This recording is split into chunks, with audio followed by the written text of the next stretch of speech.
Welcome to this tutorial video. The goal of this video is to show you how to sort columns on reports and list screens.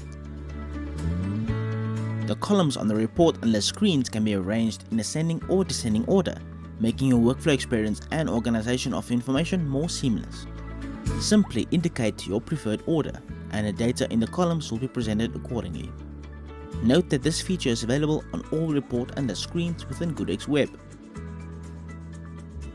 In this video, we will start on a sort column screen. Please note that the columns will not sort automatically, and you will need to select the columns which you would like to sort. To add a new column for which you want to sort the data, simply click on the Add button. The column option will now be added to the screen. We will now take a look at the information being displayed and give an explanation as such. The number displayed on the left hand side will indicate the sequential order the column will be sorted. Column will indicate the column name. To choose the column you wish to sort from the list, click on the Columns drop-down menu.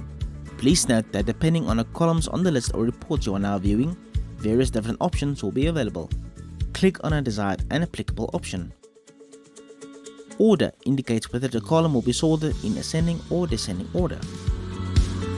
Click on Order drop-down menu and make your selection. If you want to remove the column you just created, simply click on the Delete button. You may now continue to set up as many columns as you wish. Once you are done creating all your columns and you wish to change the order or appearance, simply drag and drop the columns as desired. Click on the OK button once you're satisfied with the columns you just created. The data list will now display the columns you created first, followed by the rest of the default columns as per usual.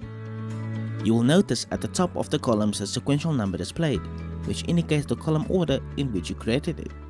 If you wish to change the display order, simply click on the arrow next to the number of the column.